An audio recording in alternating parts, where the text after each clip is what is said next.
In a forgotten corner of the vast universe, where the brilliance of stars dances to the rhythm of dreams, lies a mystical place veiled in mystery and promise, the secret door to success. This text transcends mere words. It serves as a gateway to the unimaginable, a path leading to the fulfillment of humanity's deepest desires. Embark now on this transformative journey, guided by the timeless wisdom of Florence Scovel Shinn, a visionary whose words have endured the relentless passage of time, lighting the way for those who seek to uncover the secrets of success and fulfillment. In every whisper carried by the wind, in every moment of silence pregnant with revelation, you will discover the golden keys that unlock the doors to your destiny. Prepare to challenge the boundaries of possibility, to delve into the innermost recesses of your being, and to uncover the dormant magic within every heartbeat. Are you prepared to enter a realm where dreams manifest into reality and where the stars align in your favor? Then step forward, dear seeker, and join us on this odyssey through the secret door to success. Your adventure awaits. And the people shouted when the priests blew the trumpets. And it came to pass, when the people heard the sound of the trumpet and shouted with great joy, the wall fell down flat. So the people went up into the city, every man straight before him, and they took the city. Joshua 6:20. A successful man is always asked what the secret to his success is. People never ask a failed man what the secret to his failure is. It's quite easy to see, and they're not interested. Everyone wants to know how to unlock the secret door to success. For every man, success exists, but it seems to be hidden behind a door or a wall. In the biblical reading, we heard the wonderful story of the fall of the walls of Jericho. Of course, all biblical stories have a metaphysical interpretation. Now we will talk about your wall of Jericho, the wall that separates you from success. Almost everyone has built a wall around their own Jericho. That city you cannot enter contains great treasures, your divinely designed success, the desire of your heart. What kind of wall have you built around your Jericho? It is often a wall of resentment. Resenting someone or a situation blocks your good. If you are a failure and resent someone else's success, you are keeping yourself away from your own success.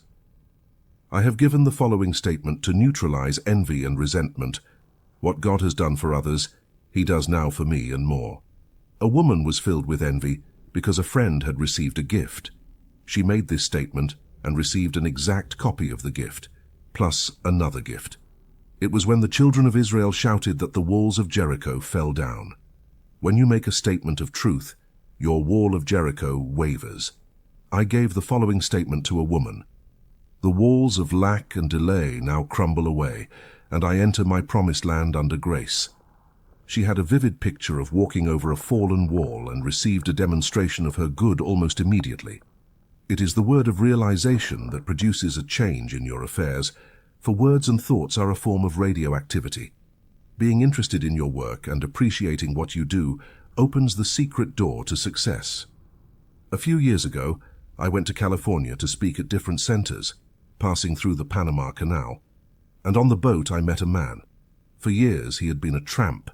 He called himself the king of the hobos. He was ambitious and educated himself. He had a vivid imagination and started writing stories about his experiences. He dramatized the life of the hobos and loved what he was doing. He became a successful author. I remember a book he wrote was made into a movie. Now he is famous and prosperous and lives in Hollywood. What opened the secret door to success for him?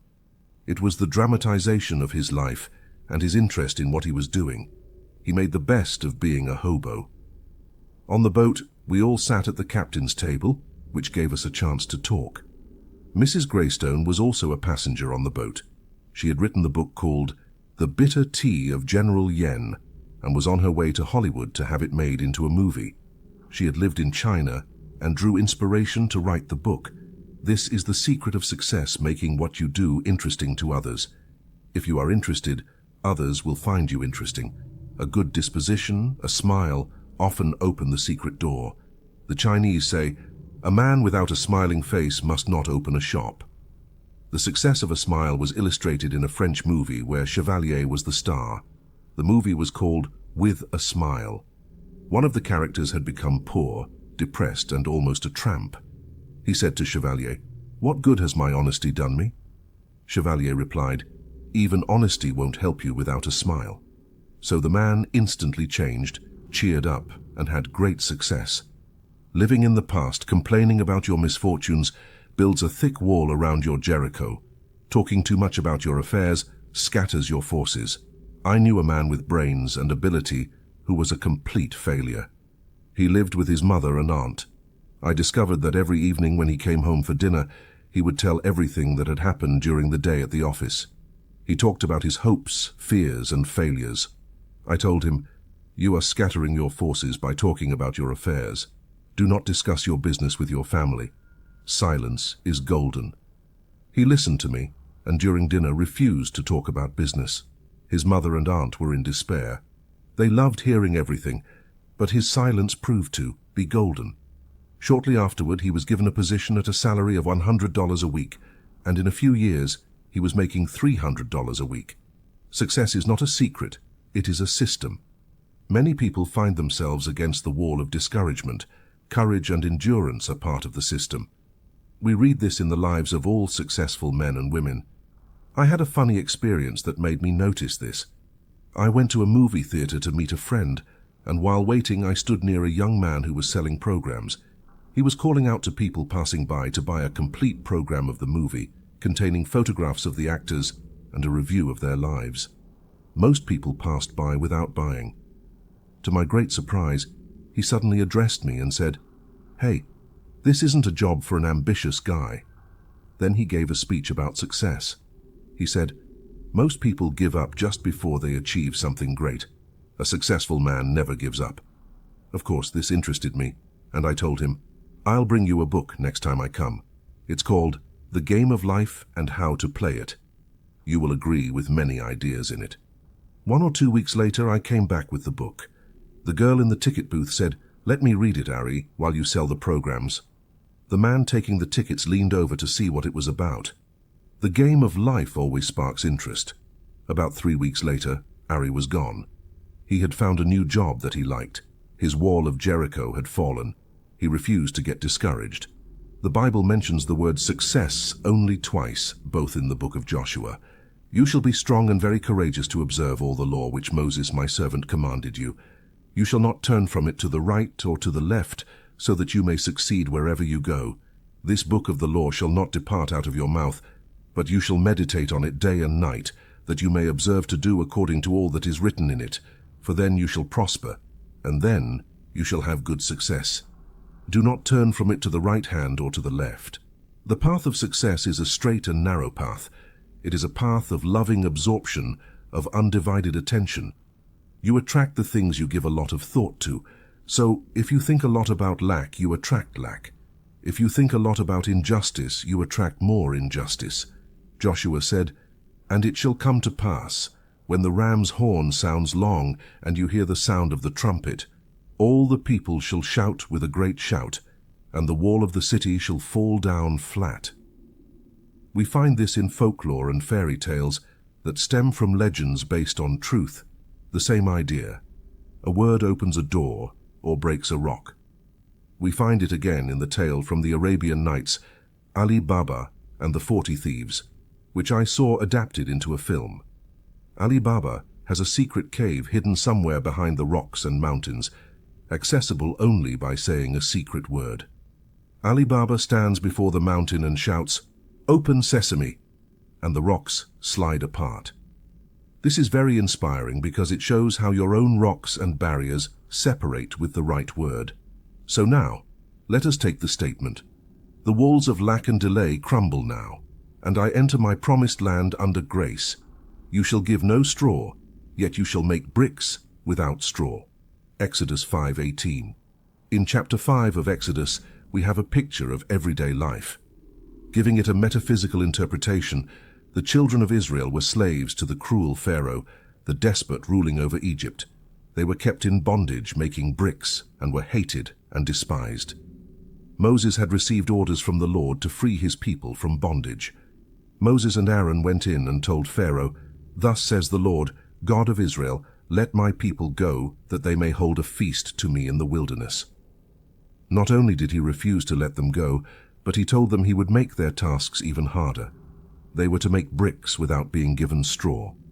The people's overseers and officers went out and spoke to the people, saying, "Thus says Pharaoh, I will not give you straw. Go and find straw where you can, but your work shall not be reduced." It was impossible to make bricks without straw. The children of Israel were utterly crushed by Pharaoh. They were beaten for not producing the bricks. Then came Jehovah's message, "Go now and work, for no straw shall be given you, but you shall deliver the same number of bricks." By working with the spiritual law, they were able to make bricks without straw, which means accomplishing the seemingly impossible. How often in life do people face this situation? In fact, in his advice to Bible students, Acne Seelbach says, "Life in Egypt under foreign oppression symbolizes man under the harsh masters of destructive thoughts, pride, fear, resentment, malice, etc. Liberation under Moses is the freedom man gains from overseers as he learns the law of life, for we can never enter grace if we do not first know the law. The law must be known to be fulfilled." In Psalm 111 we read in the last verse, "The fear of the Lord is the beginning of wisdom. Good understanding have all they that do his commandments." The success of the law is eternal. Thus, if we read the law of the Lord, it will give us the key to the affirmation. The fear of the karmic law is the beginning of wisdom, not the fear of the Lord. When we know that everything we send out returns, we begin to fear our own boomerangs. I read in a medical journal the following facts about the boomerang received by this great pharaoh. It appears that the flesh is indeed the heir to a long and ancient lineage of ills, as revealed by Lord Morning during a lecture in Leeds. The pharaoh of oppression suffered from arteriosclerosis, literally. Lord Morning showed some remarkable photographic slides of the results of surgical operations dating back 1,000 years before Christ, and among them was a slide of the actual anatomical remains of the pharaoh of oppression. The great vessel coming out of the heart was in such a well-preserved state that it allowed it to be sectioned and compared with those made recently. From the slide projector, it was impossible to distinguish between the ancient vessel and the modern one. Both hearts had been attacked by atheroma, a condition in which calcium salts deposit on the vessel walls, making it rigid and inelastic. The inadequate expansion of blood flow from the heart caused this hardening of the vessel. With this condition, mental changes occurred, a narrowness of mind, restriction, and fear of enterprise, a literal hardening of the heart. Thus Pharaoh's hardness of heart hardened his own heart. This is as true today as it was several thousand years ago. We are all coming out of the land of Egypt, out of the house of bondage. Your doubts and fears keep you in bondage. You are facing a situation that seems hopeless. What can you do? It is a case of making bricks without straw. But remember Jehovah's words. "Go now and work, for no straw shall be given you, but you shall deliver the same number of bricks, and you will make bricks without straw." God makes a way where there is none. I was told the story of a woman who needed money for her rent. It was urgent, and she saw no way. She had exhausted all options. However, she was a student of the truth and continued to affirm. Her dog whimpered and wanted to go out. She put him on a leash and walked down the street in the usual direction. However, the dog pulled on the leash and wanted to go in another direction. She followed him, and in the middle of the block, in front of an open park, she looked down and picked up a roll of bills that covered her rent exactly. She searched for notices but found no owner. There were no houses nearby from which the rational mind founded. The intellect takes the throne of Pharaoh in your consciousness and continually says, "This can't be done. What's the point?" We must stifle these dark suggestions with a vital affirmation. For example, take this affirmation. "The unexpected happens. My seemingly impossible good now becomes a reality." This stops all arguments from the army of aliens. The rational mind cannot handle the idea that the unexpected happens. You have made me wiser than my enemies. Your enemy thoughts, your doubts, your fears, and your apprehensions. Think of the joy of being truly free forever from the Pharaoh of oppression. Having the idea of security, health, happiness, and abundance established in the subconscious would mean a life free from all limitation. This would be the kingdom that Jesus Christ spoke of, where all things are added unto us automatically. I say added automatically because all life is vibration, and when we vibrate towards success, happiness, and abundance, the things that symbolize these states of consciousness are added to us. If you feel rich and successful, you suddenly receive a large check or a beautiful gift. I tell a story that shows the working of this law. I went to a party where people were playing a game, and the winner would receive a prize. The prize was a beautiful fan. Among the participants was a very rich woman who had everything. Her name was Clara. The poorer and more envious gathered and murmured, "We hope Clara doesn't win the fan." Of course Clara won the fan. She was carefree and vibrated with abundance. Envy and resentment short-circuit your good and keep your fans away. If by chance you are resentful and envious, adopt the affirmation, "What God has done for others, He is doing now for me, and more." Then all the fans and things will come your way. No man gives to himself but to himself, and no man takes from himself but from himself. The game of life is a solo game. As you change, all conditions will change. Now let's return to the oppressive Pharaoh. No one likes an oppressor.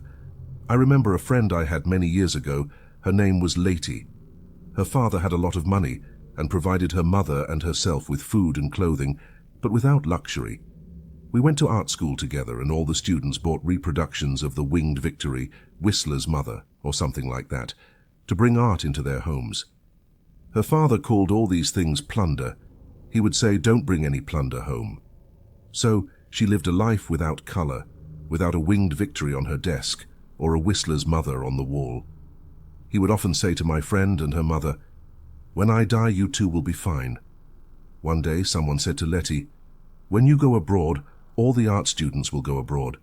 She joyfully replied, "Not until Daddy dies." Thus people are always waiting to be freed from lack and oppression. Let's free ourselves now from the tyrants of negative thought. We have been slaves to doubts, fears, and apprehensions. Let us free ourselves as Moses freed the children of Israel and leave the land of Egypt, the house of bondage, against the thought that is your great oppressor. Letty found the kingpin in the logging fields in the spring. The logs are sent down rivers in large quantities. Sometimes the logs get crossed and cause a jam. The men look for the log that causes the jam. They call it the kingpin. They straighten it and the logs flow down the river again. Perhaps your kingpin is resentment. Resentment blocks your good. The more you resent, the more you will have to resent. You create a track of resentment in your brain, and your expression will usually be one of resentment. You will avoid yourself and miss the golden opportunities that await you every day. I remember a few years ago, the streets were full of men selling apples. They would get up early to secure the best corners. I came across one of them several times on Park Avenue, and he had the most unpleasant expression I had ever seen. When people passed by, he would say, "Apples, apples," but no one stopped to buy.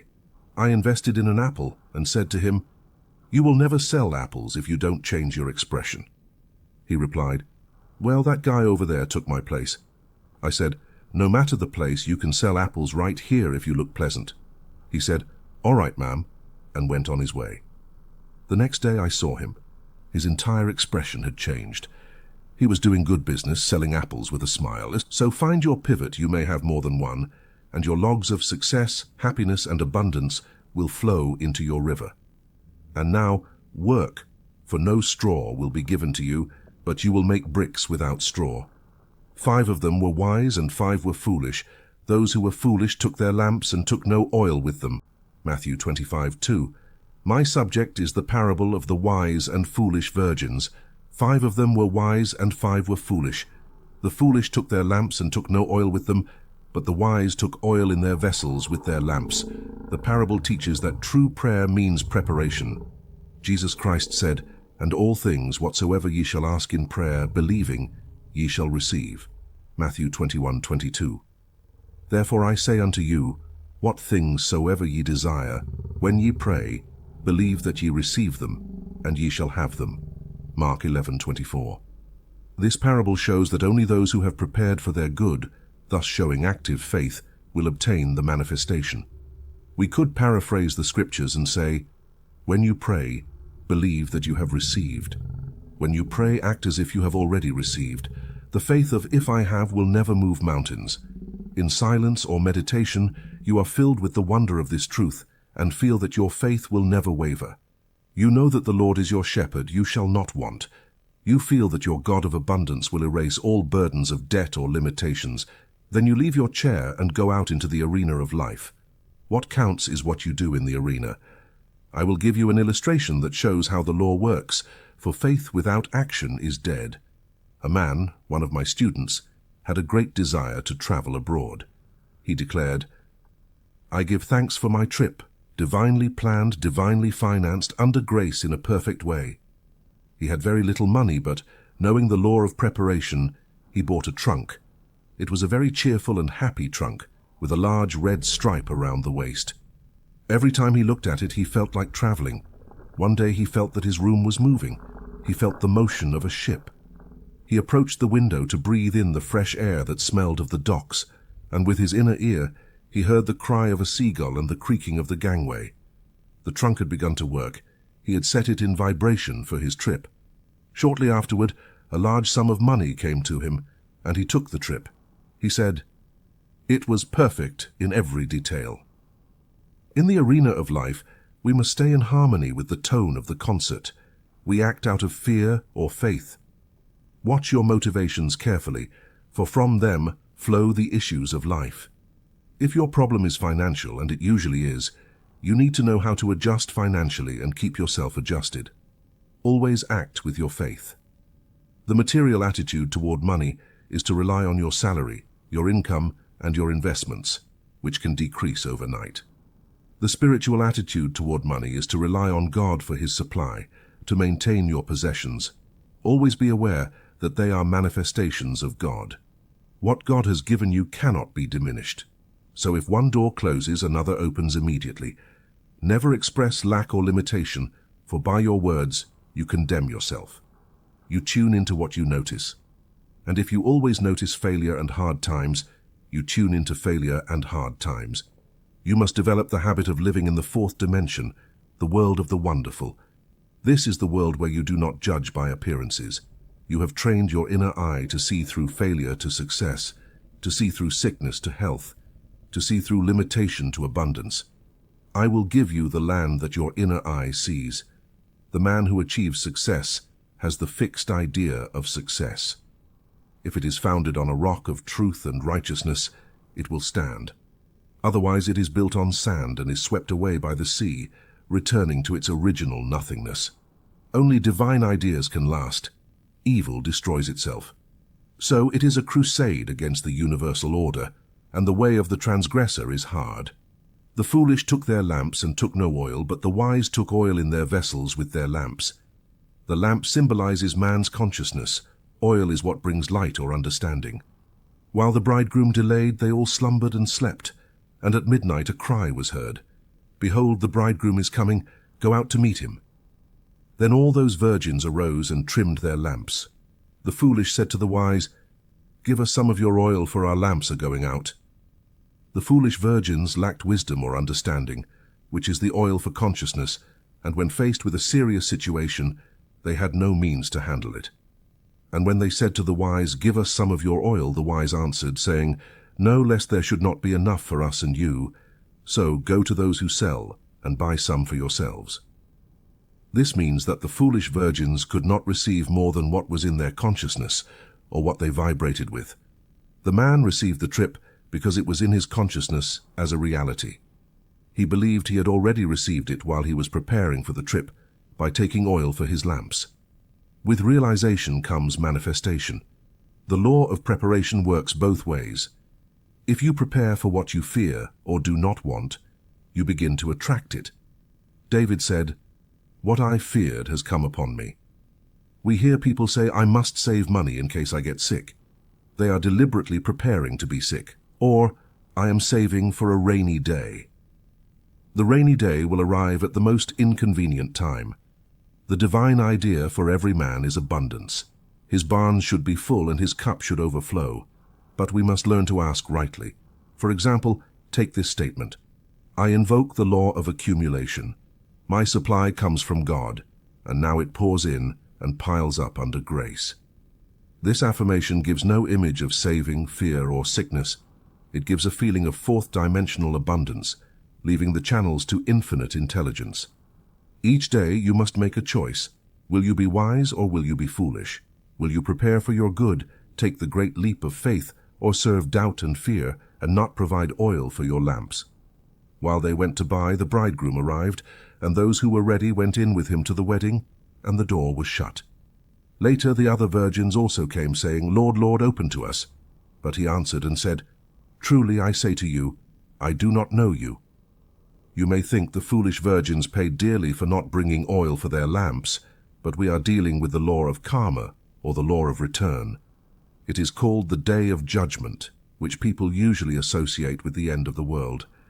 They say Judgment Day comes in 7 hours, 7 days, 7 weeks, 7 months, or 7 years, or even in 7 minutes. Then you pay a karmic debt, the price for violating the spiritual law. You did not trust God. You did not take oil for your lamps. Each day examine your consciousness and see what you are preparing for. Are you afraid of lack and clinging to every penny, thus attracting more scarcity? Use what you have wisely and open the way to receive more. In my book, Your Word is Your Wand, I talk about the magic purse. In The 1001 Nights, there is the story of a man who had a magic purse. When money came out, it immediately reappeared. So, I made the affirmation, my supply comes from God. I have the magic purse of the Spirit. It can never be depleted. When money goes out, it immediately comes in, always full of abundance under grace in a perfect way. This evokes a vivid image. You are appealing to the bank of imagination. A woman who did not have much money was afraid to pay a bill and see her bank account decrease. She had a deep conviction. I have the magic purse of the Spirit. It can never be depleted. When money goes out, it immediately comes in. She paid her bills without fear and received several large checks she did not expect. So watch and pray to avoid the temptation to prepare for something destructive rather than constructive. I knew a woman who told me she always had a long black crepe veil ready for funerals. I told her, you are a threat to your loved ones and you are preparing to hasten them all so you can wear the veil. She destroyed it. Another woman, with no money, decided to send her 2 daughters to college. Her husband scoffed at the idea and said, who will pay their tuition? I don't have money for that. She replied, I know unexpected good will come to us.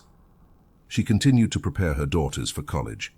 Her husband mocked her and told all his friends that his wife was sending the girls to college hoping for unexpected good. Suddenly, a wealthy relative sent her a large sum of money. Unexpected good came because she showed active faith. I asked her what she said to her husband when the check arrived. She replied, I never saw myself telling Jorge I was right. So prepare for your unexpected good. Let every thought and act express your unwavering faith.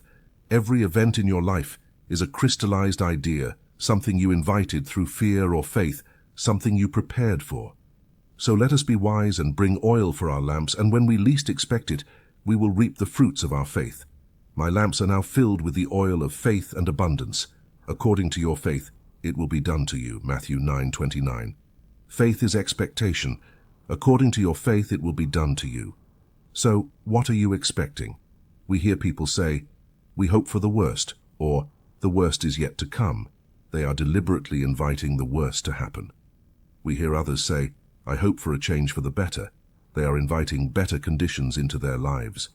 Change your expectations, and you will change your conditions. How can you change your expectations if you have the habit of expecting loss, scarcity, or failure? Start acting as if you expect success, happiness, and abundance. Prepare for your good. Do something that shows you expect it to happen. Active faith alone will impress the subconscious.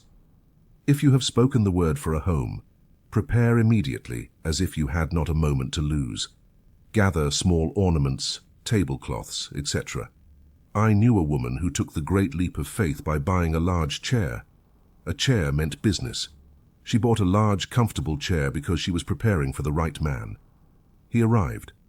Someone will say, suppose you have no money to buy ornaments or a chair. Then look in shop windows and mentally connect with them. Enter their vibration. Sometimes I hear people say, I don't go to stores because I can't buy anything. That is precisely why you should go to stores. Start befriending the things you desire or need. I know a woman who wanted a ring. She boldly went to the ring section and tried some on. This gave her such a sense of ownership that shortly afterward, a friend gifted her a ring. You resonate with what you notice. If you keep noticing beautiful things, you establish an invisible connection. Sooner or later, these things are drawn into your life unless you say, "Poor me, too good to be true." My soul, wait only upon God, for my expectation is from Him. Psalm 62. This is a very important statement.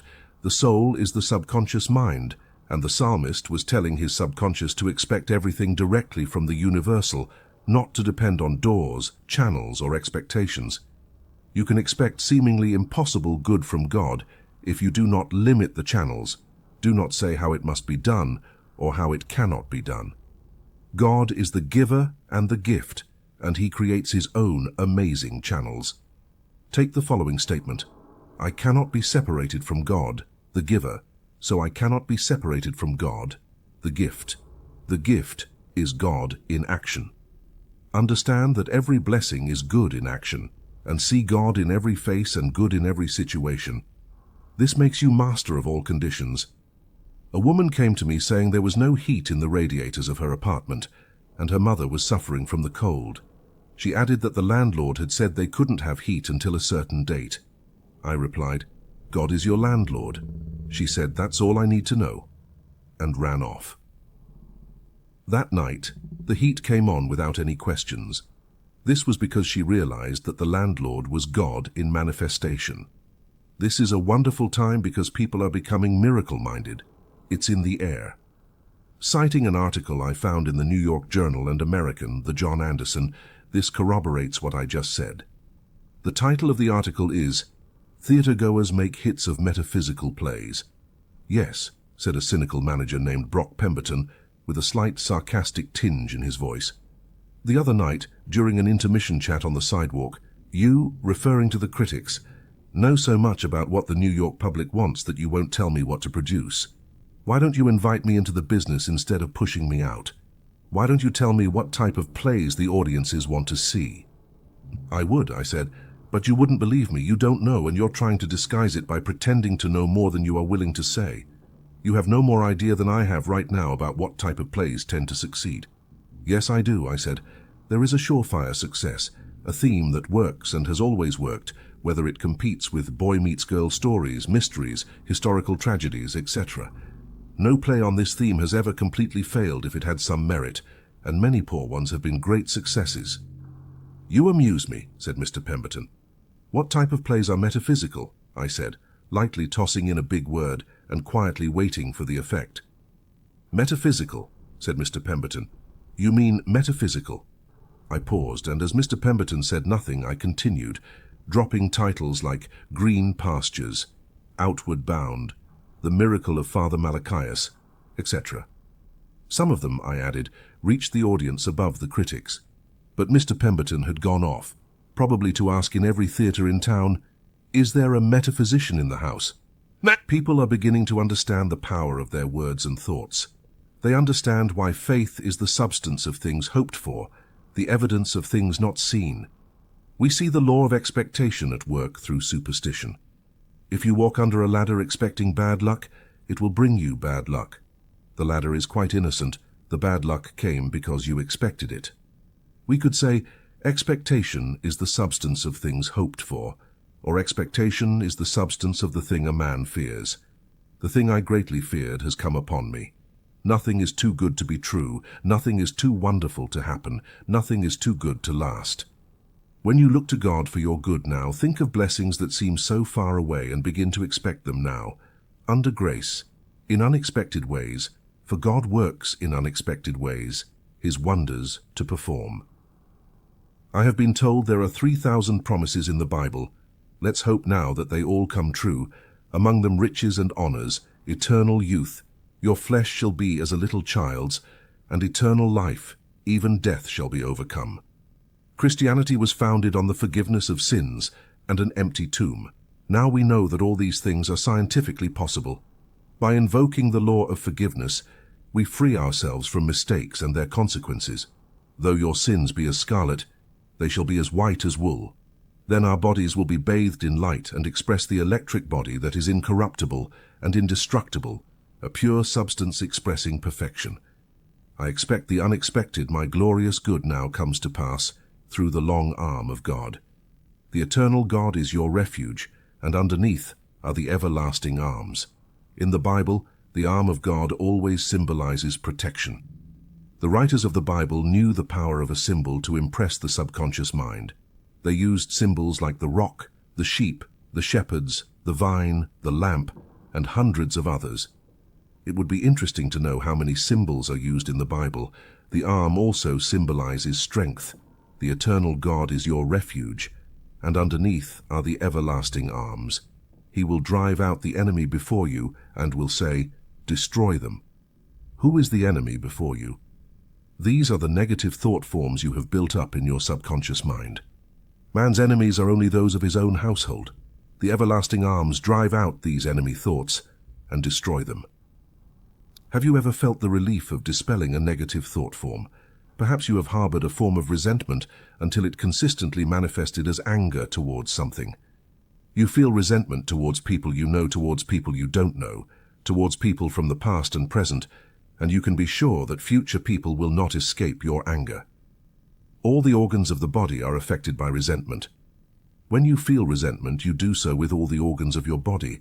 You pay the price with rheumatism, arthritis, neuritis, etc., because acidic thoughts produce acid in the blood. This whole problem arises because you are fighting the battle, not leaving it to the long arm of God. I have given the following statement to many of my students. The long arm of God reaches out over people and conditions, controlling the situation and protecting my interests. This brings an image of a long arm symbolizing strength and protection. By understanding the power of God's long arm, you will no longer resist or feel resentment. You will relax and let go. The enemy thoughts within you will be destroyed. Consequently, adverse conditions will disappear. Spiritual development means the ability to remain calm or to step aside and let infinite intelligence lift your burdens and fight your battles. When the burden of resentment is lifted, you feel relief. You have a benevolent feeling towards everyone, and all the organs of your body begin to function correctly. An article I found quoting Albert Eddy says that loving our enemies is good for our spiritual health, which is widely known and accepted, but negativity and toxic emotions destroy physical health. This is a relatively recent discovery. Health problems are often emotional problems. Wrong emotions, maintained and repeated, are powerful causes of disease. When the preacher talks about loving your enemies, the average person is inclined to dismiss the idea as untenable and pious. But the fact is, the preacher is telling him something that is one of the primary laws of hygiene as well as ethics. No man, even for the sake of his body, can afford to indulge in hatred. It is like a repeated dose of poison. When you are encouraged to rid yourself of fear, you are not listening to a moonstruck idealist, but rather to advice that is as important for health as advice on diet. Much is said about a balanced diet, but without a balanced mind, one cannot digest what one eats, whether with or without calories. Non-resistance is an art. When mastered, the world is yours. Many people try to force situations. Your lasting good will never come through the force of personal will. Flee from the things that flee from you. Do not seek anything, fortune seeks you. Behold its shadow on the ground, behold its shadow on the door. I do not know the author of these lines. It is Black, the famous English athlete. He was asked how he achieved his speed and endurance in running. He replied, "Learn to relax. Let's achieve this rest in action." He was more relaxed when he ran faster. Great opportunity and great success often come when least expected. You must relax enough for the great law of attraction to operate. You have never seen a worried and anxious magnet. It stands upright and has no concern in the world, for it knows the needles cannot help but leap towards it. The things we desire become realities when we have released the clutch. In my correspondence course I say, do not let the desire of your heart become a heart disease. You completely demagnetize yourself when you desire something too intensely. You worry, you fear, and you agonize. There is a hidden law of indifference. None of these things move me. Your ships come in on a sea of carefreeness. Many people of the truth get angry with their friends because they are too anxious for them to read the books and attend the lectures. They meet opposition. A friend brought my book, The Game of Life and How to Play It, to her brother to read. The young people in the family refused to read it. None of that nonsense for them. One of these young people drives a taxi, and one night he was driving a taxi that belonged to another man. While checking the car, he found a book hidden somewhere. It was The Game of Life and How to Play It. The next day he said to his aunt, "Last night I found the lady's book in the taxi. I read it, and it's great. There's a lot of good reading in it. Why not write another book?" God works in mysterious ways, his wonders to perform. I meet unhappy people and grateful happy people. A man once told me, "I have much to be thankful for. I have health, enough money, and I'm still single." Psalm 89 is very interesting because we find two individuals there. The man who sings the psalm, for all psalms are songs or poems, and the Lord God of hosts who responds to him. It is a song of praise and thanksgiving that exalts the mighty arm of God. I will sing of the mercies of the Lord forever. With my mouth will I make known your faithfulness to all generations. For I have said, mercy shall be built up forever. Your faithfulness you shall establish in the very heavens. I have made a covenant with my chosen. I have sworn to David my servant. Your seed I will establish forever, and build up your throne to all generations. The words forever are heard only in the Bible and fairy tales. In the absolute, man is out of time and space. His goods are forever and ever. Fairy tales come from ancient Persian legends, which are based on truth. Aladdin and his wonderful lamp are a representation of the word. Aladdin rubbed the lamp, and all his wishes came true. Your word is your lamp. Words and thoughts are a form of radial activity and do not return void. A scientist once said that words are continually clothed with light. You constantly reap the fruits of your words. A friend, during one of my meetings, said she had brought a man to my class who had been unemployed for over a year. I made the statement, "Now is the appointed time. Today is the day of my amazing luck." This clicked in his consciousness. Shortly after, he was offered a job that paid him $9,000 a year. A woman told me that when I blessed the offering, I said every offering would return 1,000-fold. She had put $1 in the collection.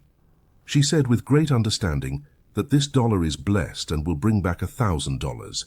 She received those $1,000 shortly thereafter, in the most unexpected way. Some people demonstrate this truth much more quickly than others because they have ears to hear. Jesus Christ tells the parable of the man who sowed the seed, and it fell on good ground. The seed is the word. I say, listen to the affirmation that resonates, the affirmation that makes you understand. This affirmation will bear fruit. The other day I entered a store where I knew the owner quite well. I had given one of his employees an affirmation card. I jokingly told him he wouldn't waste an affirmation card. He wouldn't use it. He replied, "Oh, sure, give me one and I'll use it." The following week I gave him a card before leaving. He came to me all excited and said, "I made this affirmation and 2 new customers walked in. It was now the appointed time. Today is the day of my amazing luck." This clicked. Many people use their words in exaggerated and bold statements. I find a lot of material for my speeches at the beauty salon. A young woman wanted a magazine to read. She called the operator and said, "Give me something terribly new and terribly exciting." All she wanted was the latest movie magazine. You hear people say, "I wish something terribly exciting would happen." They invite an unhappy but exciting experience into their lives, then wonder why it happened to them. There should be a chair of metaphysics in every university. Metaphysics is the wisdom of ancient times. It is the ancient wisdom taught over centuries in India, Egypt, and Greece. Hermes Trismegistus was a great master of Egypt. His teachings were well guarded and have come down to us through 10 centuries. He lived in Egypt at a time when the current race of men was in its infancy. But if one reads carefully the Kybalion, we find he taught exactly what we teach today. He said that all mental states were accompanied by vibrations. We attract what vibrates with us. So let us all vibrate towards success, happiness, and abundance. Now is the appointed time. Today is the day of my amazing luck. The fork in the road. Choose whom you will serve. Every day there is a need for choice, a fork in the road. I will do this or that. I will go or stay. Many people do not know what to do. They rush to let others make decisions for them and later regret following their advice. There are others who reason carefully. They weigh and measure the situation often as if it were a purchase and are surprised when they do not achieve their goal. There are others who follow the magical path of intuition and find themselves in their promised land in the blink of an eye. Intuition is a spiritual faculty that is far above the rational mind. But on this path lies everything one desires or requires. In my book, The Game of Life and How to Play It, I give many examples of successes achieved using this wonderful faculty. I also say that prayer is calling God, and intuition is when God calls you. Correspondence course. So, by choosing and taking the magical path of intuition in my questions and answers course, I tell you, cultivating intuition in most people is a faculty that has remained dormant, which is why we say, wake up, you who sleep. Awaken to your clues and hunches, awaken to inner divinity. Claude said that living intuitively is living in the fourth dimension. Now it is necessary for you to make a decision. You are faced with a fork in the road. Ask for a definitive and unequivocal clue, and you will receive it. We find many events to interpret metaphysically in the book of Joshua. After the death of Moses, the divine order came to Joshua. Now therefore arise, go over this Jordan, you and all this people, to the land which I give to them. Every place that the sole of your foot will tread upon, I have given to you. Feet are the symbol of understanding, which metaphysically means that everything we understand is beneath us in consciousness, and what is rooted there can never be taken from us. Because the Bible continues by saying, no one shall be able to stand against you all the days of your life. I will not leave you nor forsake you. Be strong and of good courage, for you shall cause this people to inherit the land that I swore to their fathers to give them. So, we find that we succeed by being strong and very courageous in following the spiritual law. We return to the fork in the road, to the need for choice. Choose today whom you will serve, intellect or divine guidance.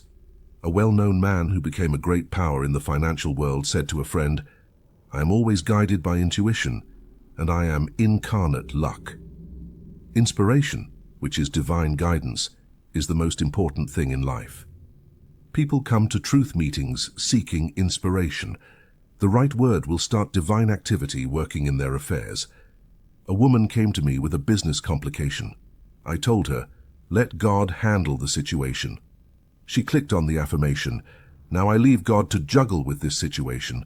Almost immediately she rented a house that had been vacant for a long time. Let God juggle with each situation, because when you try to juggle with the situation, all the balls drop. In my Q&A sessions I was asked, how do you let God juggle with a situation, and what does it mean when it says I should not juggle? We juggle with the intellect. The intellect would say, these are tough times. There's no activity in the real estate sector. Don't expect anything until fall 1958. With spiritual law, there is only now.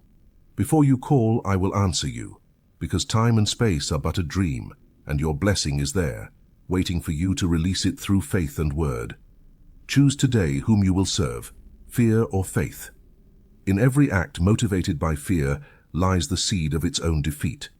It takes much strength and courage to trust in God.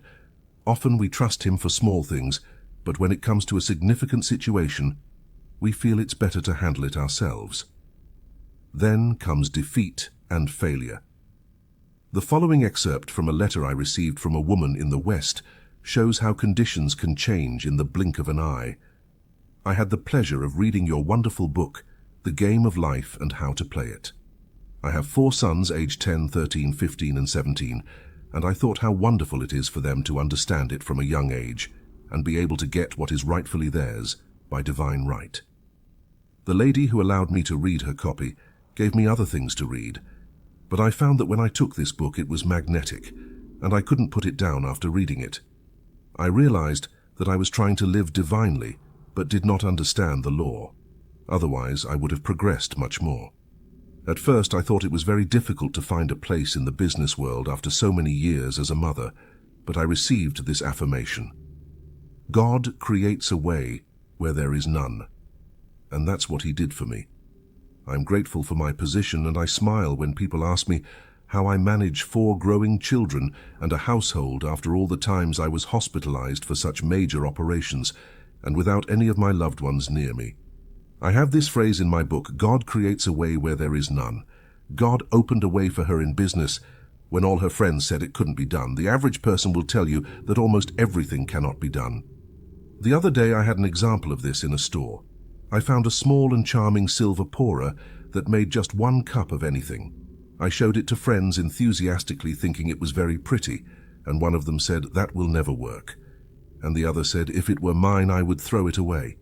I defended the little device and said I knew it would work. And that's what happened. My friends were just the ones who say it cannot be done. All great ideas meet opposition. Do not let others capsize your boat. Follow the path of wisdom and understanding, and do not turn to the right or to the left to prosper wherever you go. In verse 13 of Joshua chapter 24, we read this remarkable statement, "I gave you a land on which you had not labored, and cities that you had not built, and you dwell in them. You eat the vineyards and olive groves that you did not plant." This shows that man cannot earn anything. His blessings come as gifts so that no one may boast of achieving wealth. We receive the gift of wealth with the realization of success, for success and abundance are states of mind. For the Lord our God brought us out, we and our fathers, from the land of Egypt, from the house of bondage. The land of Egypt represents darkness, the house of bondage, where man is a slave to his doubts and fears and believes in scarcity and limitation, a result of following the wrong fork in the road. Misfortune comes from not sticking to things revealed by the Spirit through intuition. All great things have been accomplished by men who clung to their great ideas. Henry Ford was already past middle age when he had the idea for the car. Ford had a lot of trouble getting money. His friends thought it was a crazy idea. His father said to him with tears in his eyes, "Henry, why leave a good job at $25 a week to pursue a crazy idea?" But no one could capsize Ford's boat. To get out of the land of Egypt, from the house of bondage, we must make the right decisions, follow the right fork in the road. Only be strong and very courageous, so that you observe and do all that the law of Moses, my servant, has commanded you. Do not turn from it to the right hand or to the left, that you may prosper wherever you go. Therefore, arriving today at the fork in the road, fearlessly follow the voice of intuition, which the Bible calls the still small voice. A voice came behind me saying, "Here is the way, walk in it. In this path is the good already prepared for you. You will find the land that you have not plowed and cities that you have not built, and you will dwell there. You will eat from vineyards and olive groves that you have not planted. I am divinely guided. I am on the right fork in the road." God creates a path where there is none. Crossing the Red Sea, he speaks to the children of Israel to move forward. Exodus 14:15. One of the most dramatic stories in the Bible is the episode of the children of Israel crossing the Red Sea. Moses led them out of the land of Egypt, where they were held as slaves, pursued by the Egyptians. The children of Israel, like most people, were not comfortable trusting God. They murmured a lot. They said to Moses, "Is this not the word that we told you in Egypt, saying, 'Let us serve the Egyptians'? For it would have been better for us to serve the Egyptians than to die in the wilderness." And Moses said to the people, "Do not fear, stand still and see the salvation of the Lord, which he will accomplish for you today. For the Egyptians whom you see today, you shall see them again no more forever. The Lord will fight for you, and you shall hold your peace." We could say that Moses tested the faith of the children of Israel. They preferred to be slaves to their old fears and doubts, as Egypt represents darkness. They had to take the leap of faith and cross the desert to reach their promised land. Indeed, there is a desert to cross before reaching the promised land. Old fears and doubts camp around you. But there is always someone telling you to keep going. There is always a Moses on your path. Sometimes it's a friend, sometimes it's intuition. The Lord said to Moses, "Why do you cry to me? Speak to the children of Israel, that they go forward. Lift up your rod, and stretch out your hand over the sea and divide it, and the children of Israel shall go on dry ground through the midst of the sea. And Moses stretched out his hand over the sea, and the Lord caused the sea to go back by a strong east wind all that night, and made the sea dry land, and the waters were divided. And the children of Israel went into the midst of the sea on dry ground, and the waters were a wall to them on their right hand and on their left. The Egyptians pursued them and went after them into the sea, with all of Pharaoh's horses, his chariots, and his horsemen. And the Lord said to Moses, "Stretch out your hand over the sea, that the waters may come back upon the Egyptians, upon their chariots, and upon their horsemen." And Moses stretched forth his hand over the sea, and the sea returned to its strength when the morning appeared, and the Egyptians fled against it. And the Lord overthrew the Egyptians in the midst of the sea. The waters returned and covered the chariots and the horsemen, and all the army of Pharaoh that came into the sea after them. There remained not so much as one of them. Now remember, the Bible speaks of the individual. It speaks of their desert, their Red Sea, and their promised land. Each of you has a promised land, the desire of your heart, but you have been so enslaved by the Egyptians, your negative thoughts, that it seems very distant and too good to be true. You consider trusting God a very risky proposition. The desert could be worse than the Egyptians. And how do you know the promised land really exists?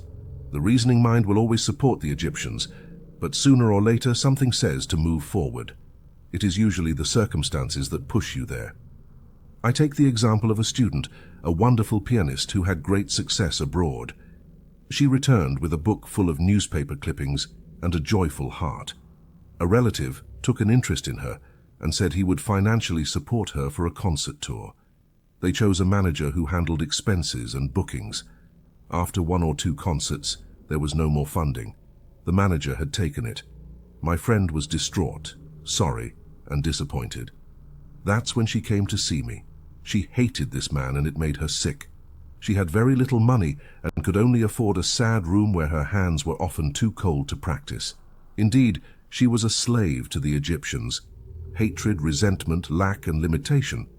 Someone brought her to one of my meetings, and she spoke to me, telling her story. I said to her, "First, you must stop hating this man. When you can forgive him, your success will return to you."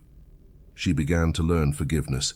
It seemed like a huge task, but she tried and came regularly to all my meetings. Meanwhile, the relative had filed a lawsuit to recover the money. Time passed, and the case was never brought to court. My friend received a call to go to California. She was no longer bothered by the situation and had forgiven the man. Suddenly, after about 4 years, she was notified that the case was in court. She called me as soon as she arrived in New York and asked me to speak of righteousness and justice. They arrived at the agreed time and everything was settled amicably, the man returning the money in monthly payments.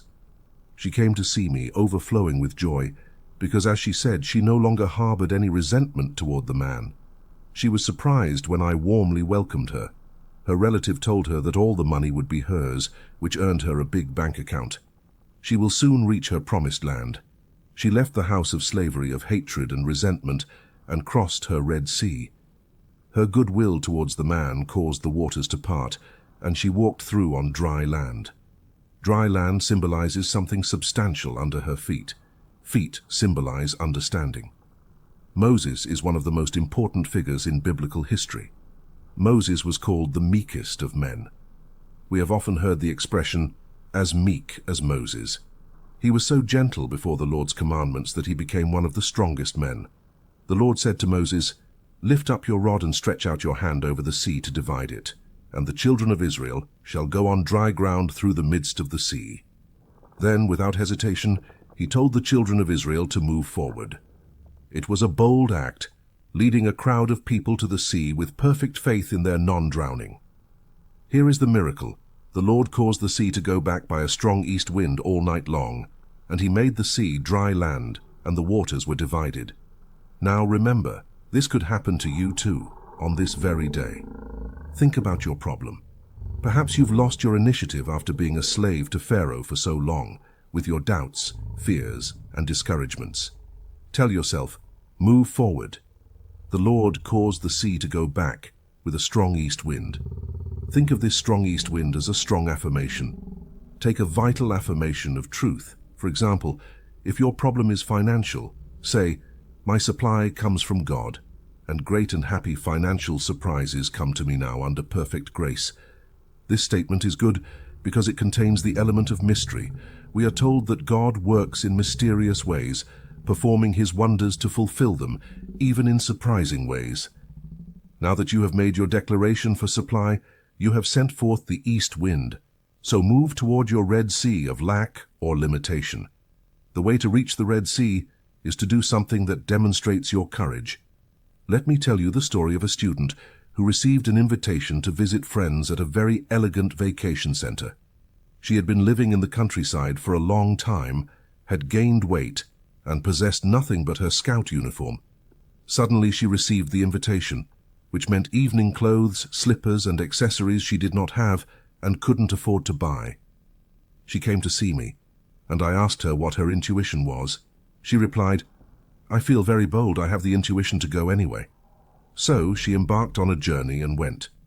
When she arrived at her friend's place, she was warmly welcomed, but her hostess said to her with some embarrassment, "Maybe what I did will bother you, but there are evening gowns and slippers that I never use and have put in your room.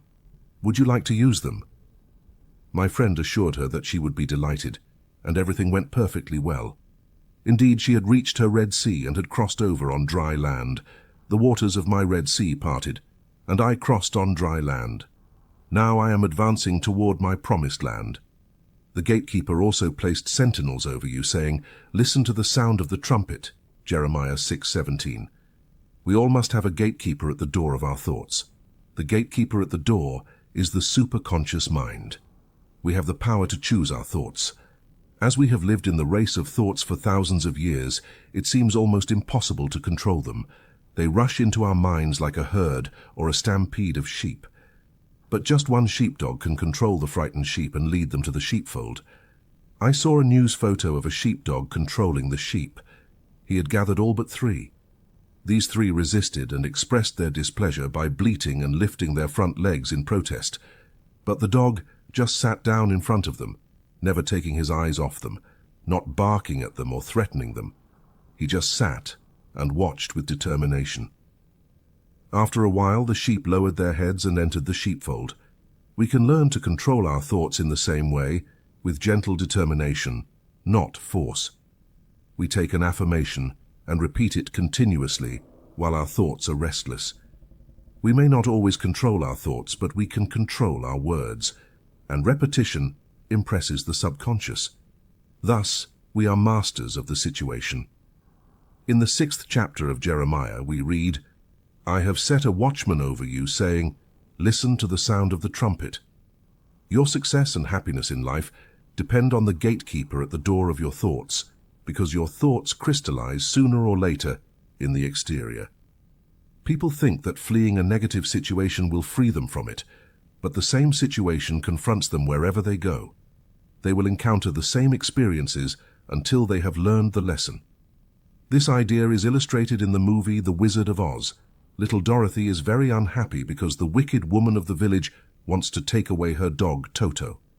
She goes desperately to Aunt Em and Uncle Henry's, but they are too busy to listen to her and tell her to go away. She tells Toto that there is a wonderful place up there in the sky where everyone is happy and no one is mean, as she would like to be there. A Kansas cyclone suddenly appears, and she and Toto are carried high into the sky and land in the land of Oz. At first, everything seems charming, but soon she has the same experiences as before. The old wicked woman of the village has become a terrible witch and continues to try to take Toto away from her. How she would like to return to Kansas. She is told to seek the Wizard of Oz. He is all-powerful and will grant her wish. She sets out to find his palace in the Emerald Cities, and on the way she meets a scarecrow who is very unhappy because he has no brain. She meets a tin man who is very unhappy because he has no heart. Then she meets a lion who is very unhappy because he has no courage.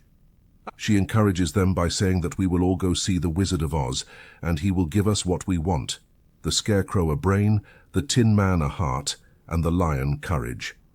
They encounter terrible experiences because the wicked witch is determined to capture Dorothy and take Toto as well as the ruby slippers that protect her. Finally, they arrive at the Emerald Palace of the Wizard of Oz, request an audience, but are told that no one has ever seen the Wizard of Oz, who mysteriously resides in the palace. But under the influence of the kind Witch of the North, they enter the palace and discover that the wizard is only an imposter from Dorothy's hometown in Kansas. Everyone is desperate because their wishes cannot be fulfilled.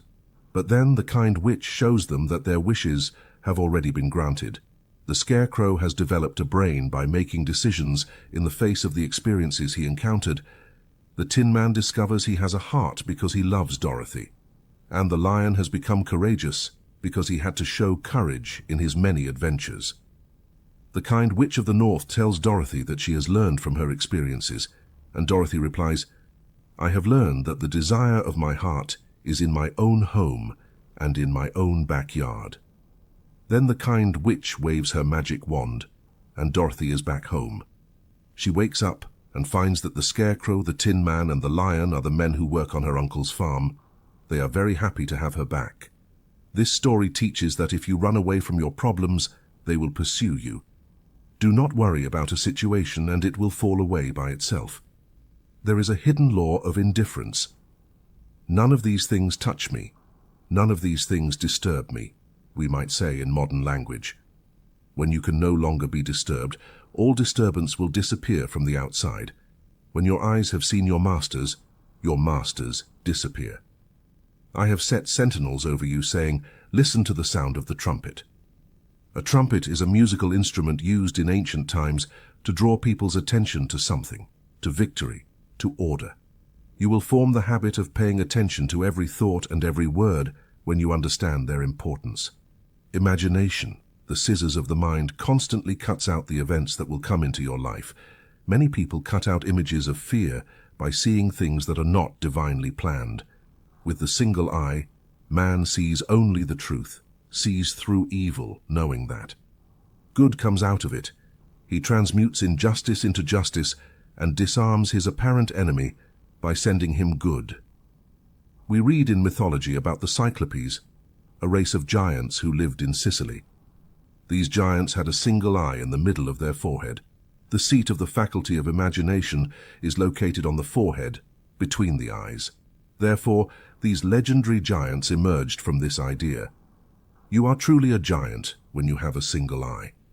So every thought will be a constructive thought and every word a word of power.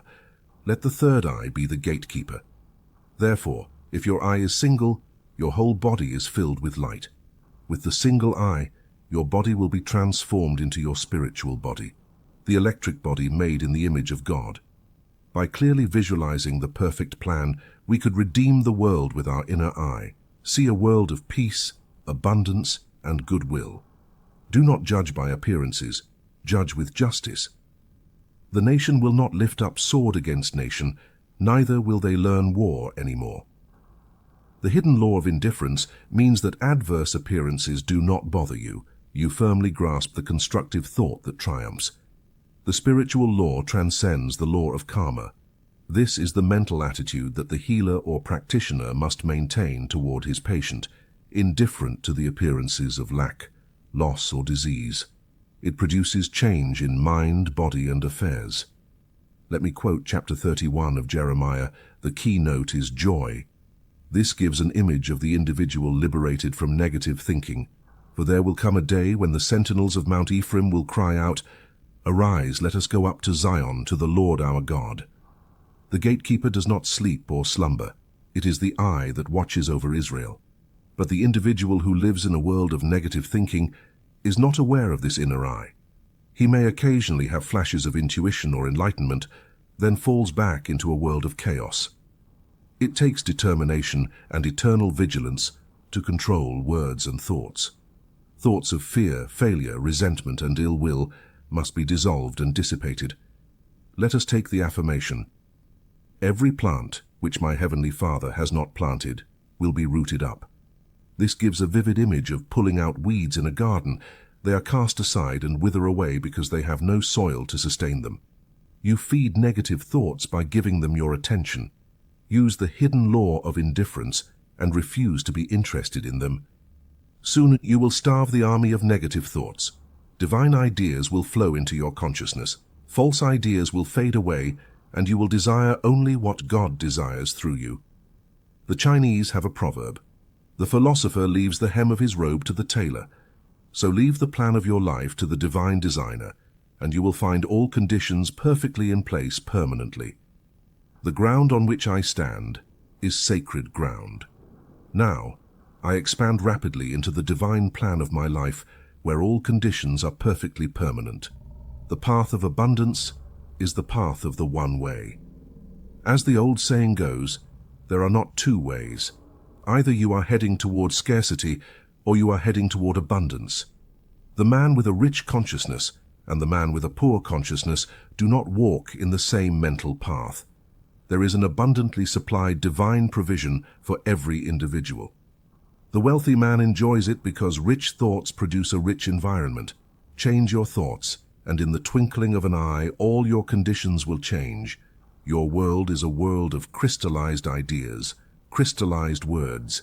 Sooner or later you reap the fruits of your words and thoughts. Words are bodies or forces that move in spirals and return in their due season to traverse the life of their creators. People who always speak of scarcity and limitation reap scarcity and limitation. You cannot enter the realm of abundance if you lament your fate. I know a woman who has always been limited in her ideas of prosperity. She constantly made her old clothes serve instead of buying new ones. She was very cautious with her money and always advised her husband not to spend so much. She continually said, "I don't want anything I can't afford." She couldn't afford much, so she didn't have much. Suddenly, her whole world collapsed. Her husband left her, tired of her complaints and limited thoughts. She was desperate. One day, she came across a metaphysical book explaining the power of thought and words. She realized she had attracted all these unhappy experiences through wrong thinking. She laughed at her mistakes and decided to profit from them. She decided to test the law of abundance. She used her money fearlessly to show her faith in her invisible supply. She trusted God as the source of her prosperity.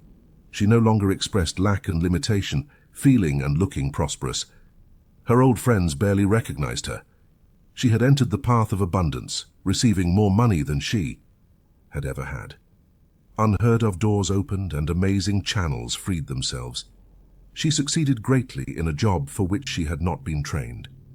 She found herself on miraculous ground. All this had happened because she had changed the quality of her words and thoughts, had taken God into her trust, and in all her affairs she had many last-minute demonstrations. But her supply always arrived because she dug her trenches and gave thanks without hesitation. Recently, someone called me and said, "I am desperately seeking employment." I replied, "Don't seek it desperately. Seek it with praise and thanksgiving. For Jesus Christ, the greatest of metaphysicians, said to pray with praise and thanksgiving. Praise and thanksgiving open doors, for expectation always wins." Of course, the law is impersonal, and a dishonest person with rich thoughts will attract wealth. But a bad life always has bad success, as Shakespeare said. This success will be short-lived and will not bring happiness. Just read the newspapers to see how hard the transgressor's path is. That is why it is so necessary to correctly formulate your demands to the universal supply, and ask for what is rightfully yours under divine law and perfectly under grace. Some people attract prosperity but cannot hold on to it. Sometimes they squander it because of fear and worry. A friend in one of my Q&A classes told this story about people from her hometown who had always been poor. Suddenly, they discovered oil in their backyard. This brought them great wealth. The father joined the country club and started playing golf. He was no longer young and the exercise was too much for him. He died on the course. This filled the whole family with fear. They all decided he might have had heart trouble. Now they are all bedridden with trained nurses watching every heartbeat. In the race, people must worry about something. They no longer cared about money, so they shifted their concerns to health. The old idea was that you couldn't have everything. If you got one thing, you lost another. People always said, "Your luck won't last. It's too good to be true." Jesus Christ said, "In the world you will have tribulation, but take courage. I have overcome the world." In the superconscious or inner Christ, there is an abundantly supplied provision for every demand, and your good is perfect and permanent. If you return to the Almighty in consciousness, you will be built up, turning iniquity far from your tents. Then you will accumulate gold like dust and Ophir gold like the pebbles of the rivers. Yes, the Almighty will be your defense, and you will have abundant silver.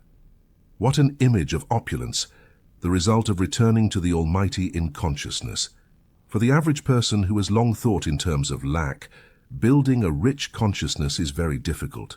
I have a student who attracted great success by declaring, "I am the daughter of the king, my rich father now pours his abundance upon me. I am the daughter of the king, everything opens before me."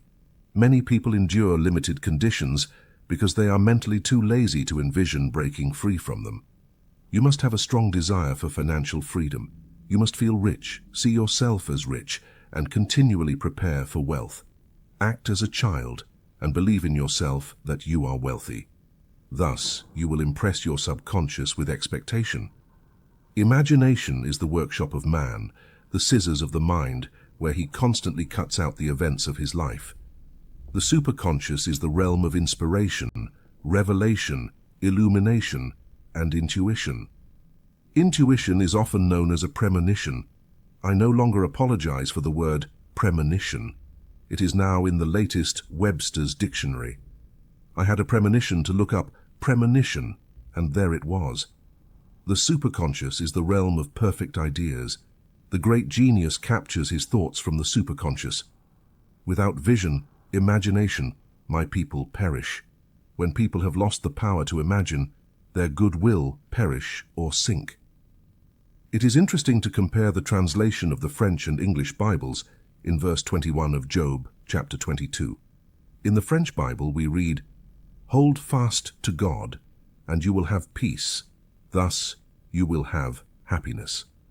In verse 23, "If you turn to the Almighty, you will be restored. You will remove iniquity from your dwellings." In the English translation we read, "Then you will lay up gold like dust, and the gold of Ophir like the stones of the rivers." In the French Bible we read, "Throw gold into the dust, Ophir gold among the stones of torrents, and the Almighty will be your gold, your silver, your wealth." This means that if people depend entirely on their visible supply, it is better to throw it away and have absolute trust in the Almighty for gold, silver, and wealth. I give an example from a story a friend told me. A priest visited a convent of nuns in France where they were feeding many children. One of the desperate nuns told the priest they had no food. The children must be hungry.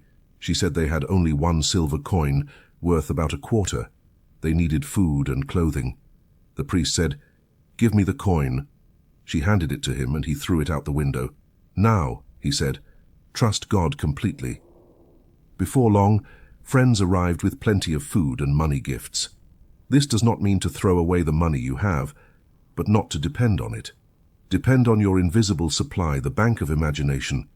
Let us now attach ourselves to God and have peace, for He will be our gold, our silver, and our wealth. The inspiration of the Almighty will be my defense, and I will have plenty of money. I will never lack anything, for the Lord is my shepherd. I shall not want. Psalms 23:1. Psalm 23 is the most famous of all the Psalms. We could say it is the key to the Bible's message, telling man he will lack nothing when he has the understanding or conviction that the Lord is his shepherd, that infinite intelligence provides for all his needs. If you gain this conviction today, all your needs will be met now and forever. You will instantly attract from the spheres abundance of everything you desire or need, for what you need is already on your way. A woman suddenly realized, "The Lord is my shepherd. I shall not want." She seemed to touch her invisible supply. She felt outside time and space, no longer dependent on the outside. Her first demonstration was small but necessary. She immediately needed large staples, but had no time to buy them at a stationery store. While looking for something else, she opened a rarely used trunk and found a dozen large staples. She felt the law was working and thanked. Then the necessary money appeared, and big and small things came to her. Since then, she has relied on the affirmation, "The Lord is my shepherd. I shall not want." Formerly, people used to say, "I don't think it's right to ask God for money or things." They did not realize that this creative principle is in every man, the inner father. True spirituality is testing God as your daily supply, not just occasionally. Jesus Christ knew this law, for whatever he wanted or needed appeared immediately in his path, loaves and fishes, and money from the fish's mouth. With this understanding, all hoarding and saving would vanish. This does not mean you should not have a large bank account and investments, but that you should not depend on them. So if you suffered a loss in one way, you would gain in another. Always your storehouses would be full and your cup would overflow. Now, how do we establish this contact with our invisible supply? By taking a statement of truth that resonates and gives realization. It is not open to a few chosen. Whoever calls on the name of the Lord will be saved. The Lord is your shepherd, my shepherd, and the shepherd of all. God is the supreme intelligence devoted to meeting man's needs. The explanation is that man is God in action. Jesus Christ said, "I and the Father are one." We could paraphrase the affirmation and say, I and the great creative principle of the universe are one and the same. Man fails only when he loses contact with this creative principle on which he must fully rely, for it is pure intelligence and knows the path of fulfillment. The reasoning mind and personal will short-circuit. Trust me, and I will perform. Most people are filled with apprehension and fear when there is nothing to cling to outside. A woman came to see me almost in tears and said, "I am very worried about the business situation." I replied to her, "The situation with God remains the same. The Lord is your shepherd, you shall not want. If one door closes, another opens." A very successful businessman who conducts all his affairs by the methods of truth said, "The problem with most people is that they end up trusting certain conditions.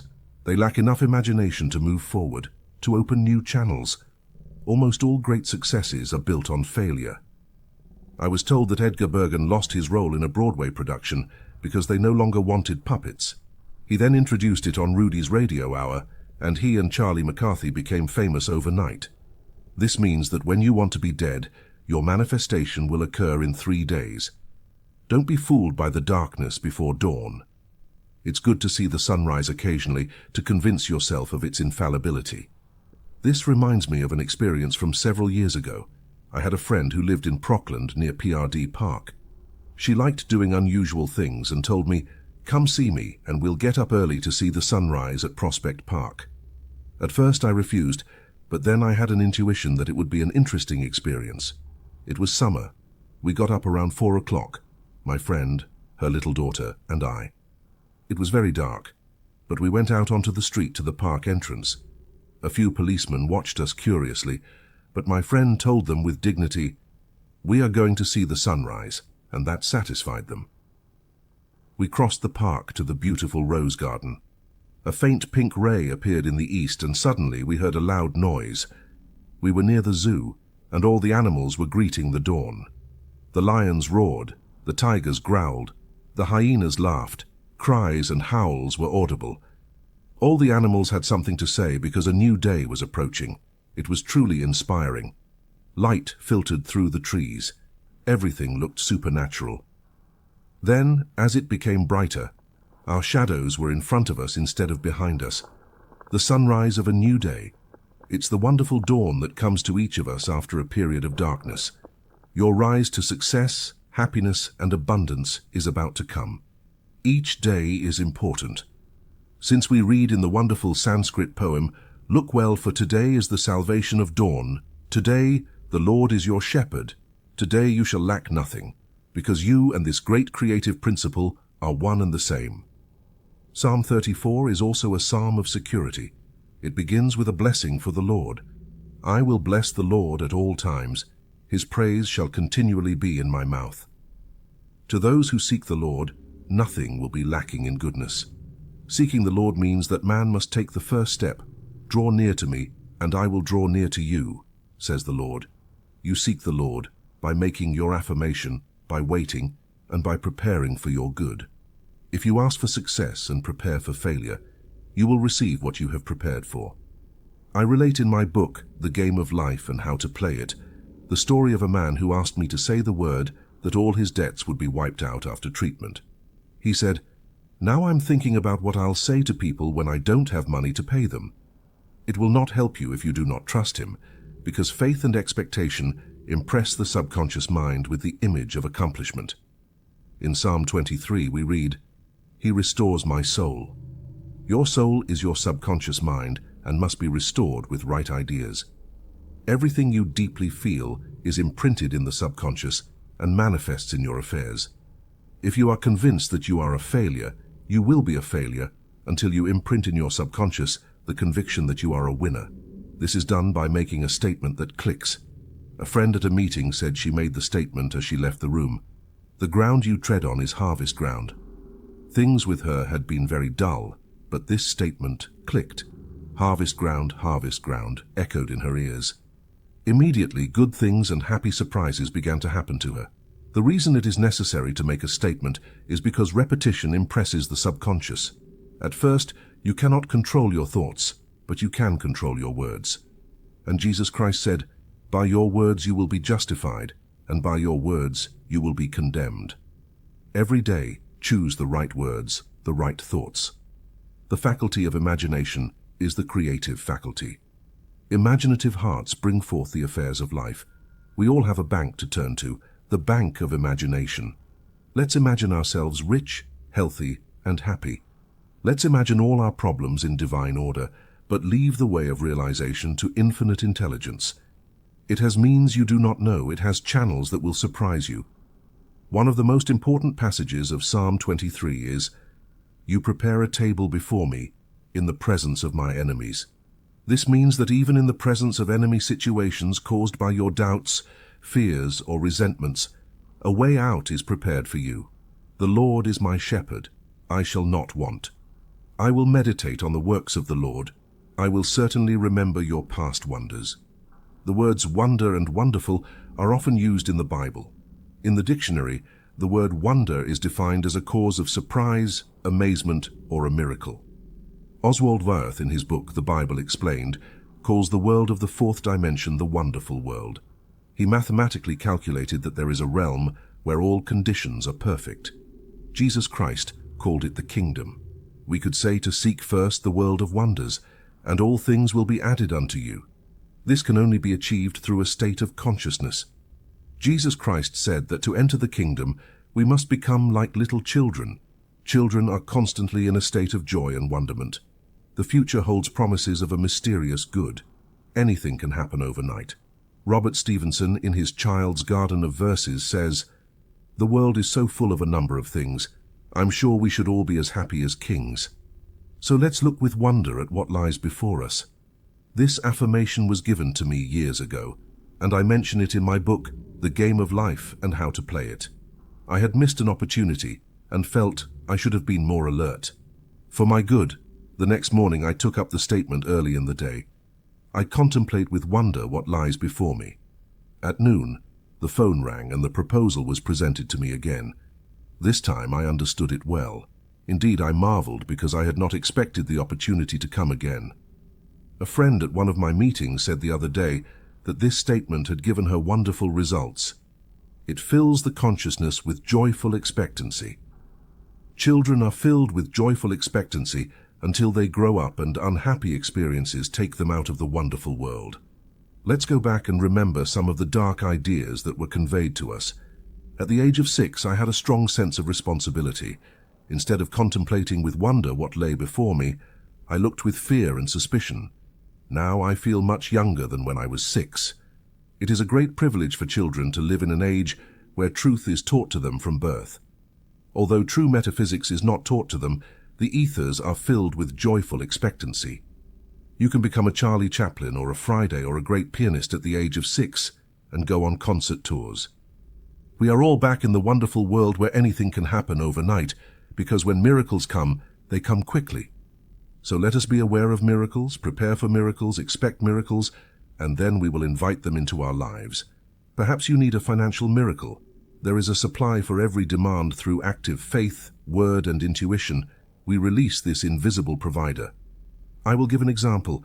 One of my students found herself almost without funds. She needed $1,000 and had had a lot of money and beautiful possessions at one time, but all she had left was a fur coat.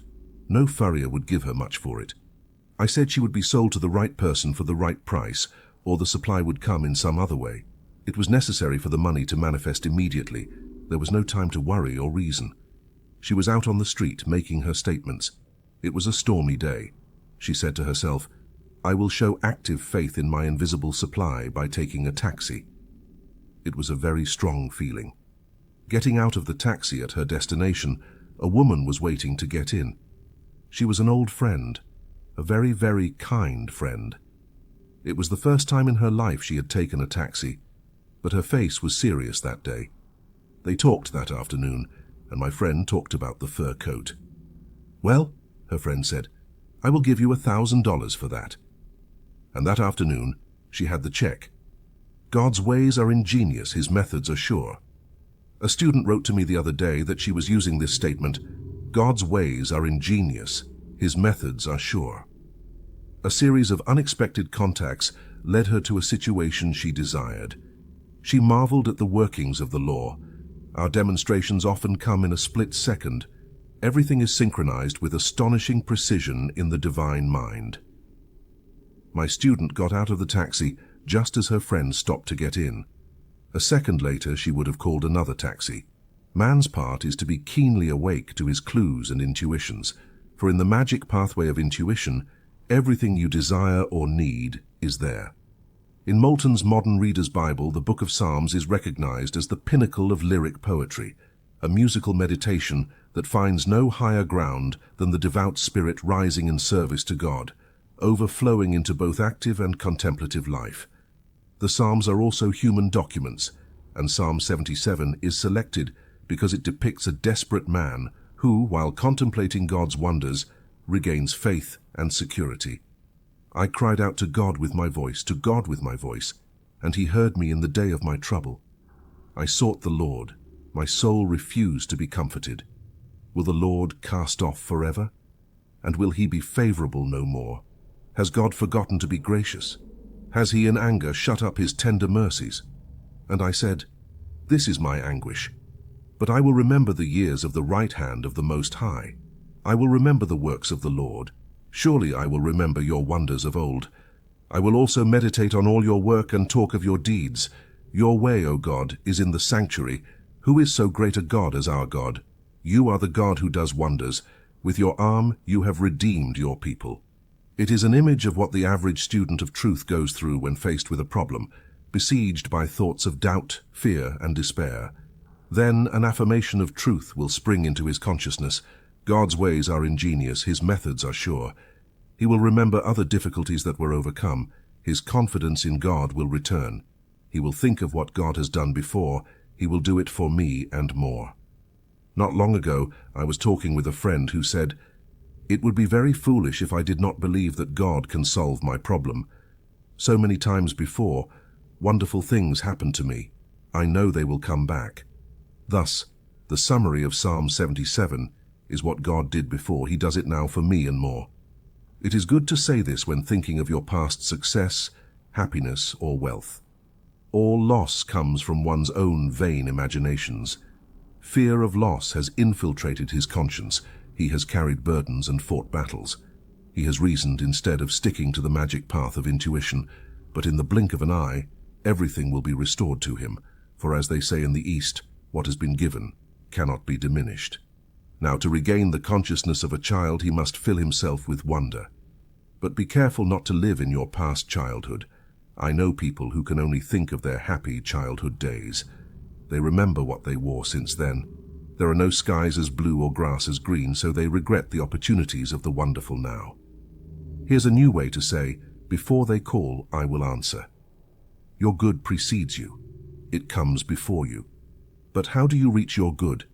You must have ears that hear and eyes that see, otherwise it will pass you by. Some people never reach their good in life. They will say, "My life has always been miserable. Luck never smiles on me." These are people who have been asleep in front of their opportunities, or who, out of laziness, have not reached their good. A woman told a group of friends that she hadn't eaten in 3 days. They rushed to ask people to give her work, but she refused. She explained that she never got up before noon, that she liked to stay in bed and read magazines. She just wanted people to support her while she read Vogue. So we must be careful not to fall into lazy mindsets. Take the affirmation, I am wide awake to my good. I never miss a trick. Most people are only half awake to their good. A student told me, if I don't follow my intuitions, I always get myself into complicated situations.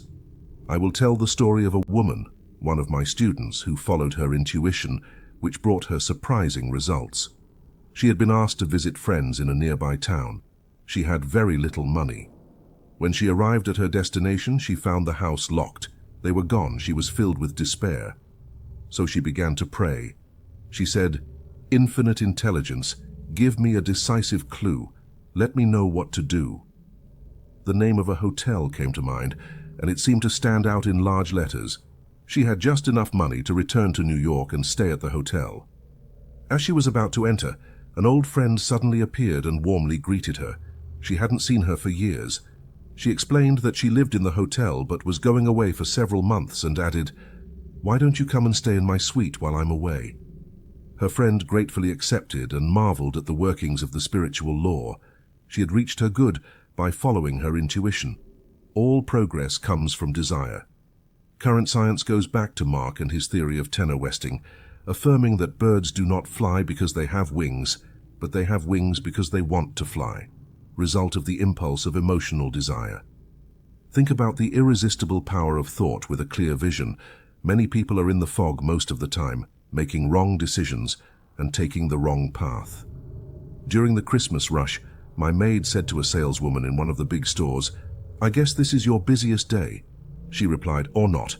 The day after Christmas is our busiest day when people return most things. Hundreds of people chose the wrong gifts because they didn't listen to their intuitions.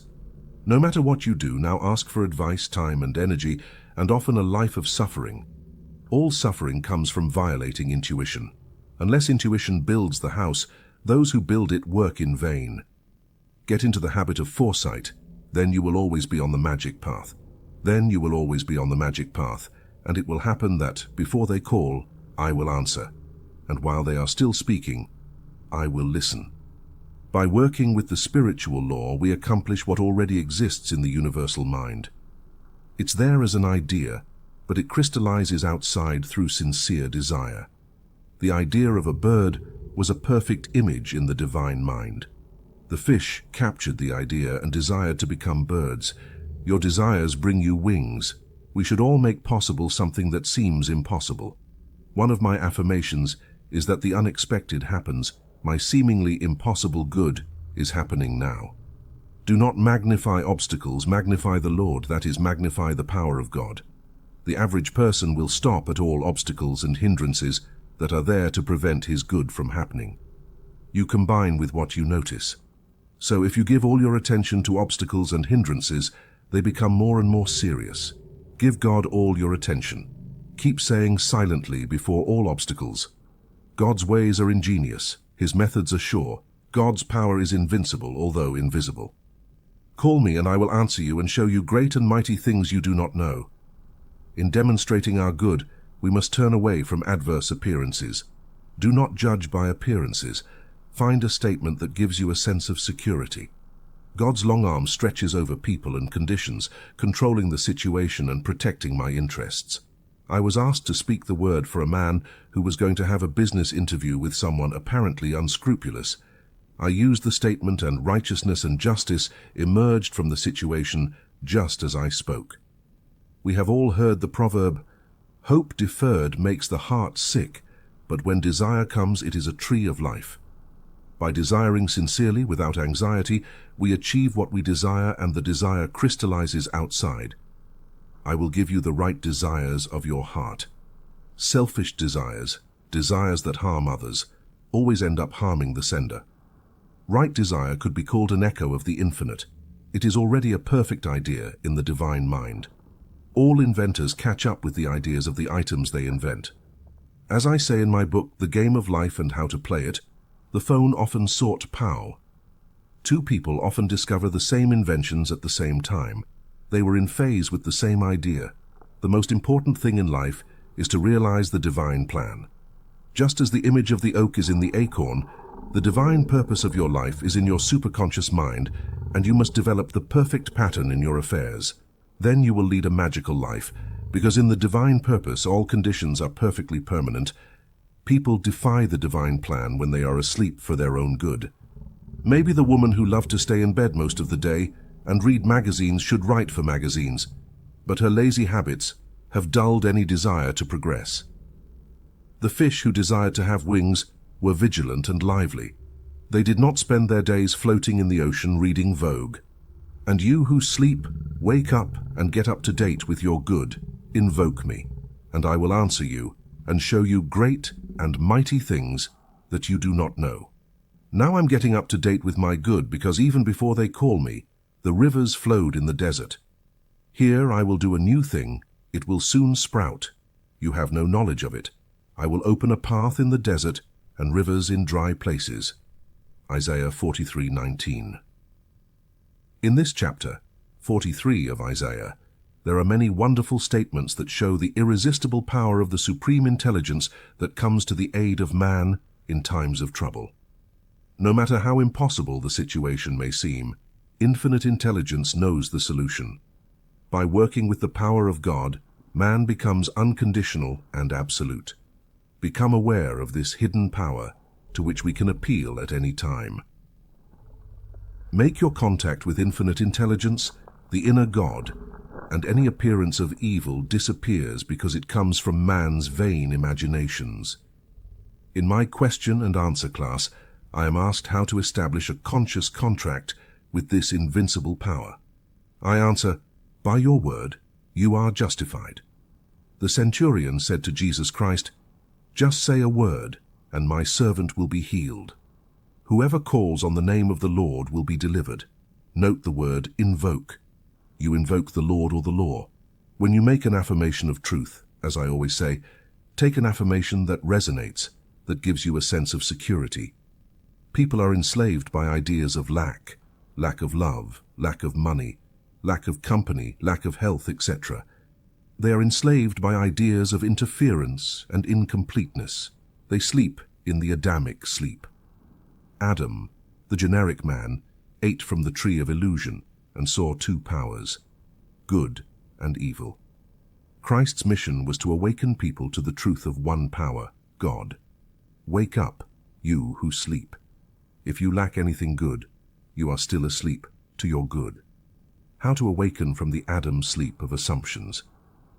After sleeping deeply in race thought for hundreds of years, Jesus Christ said, when two agree, it shall be done. This is the law of agreement.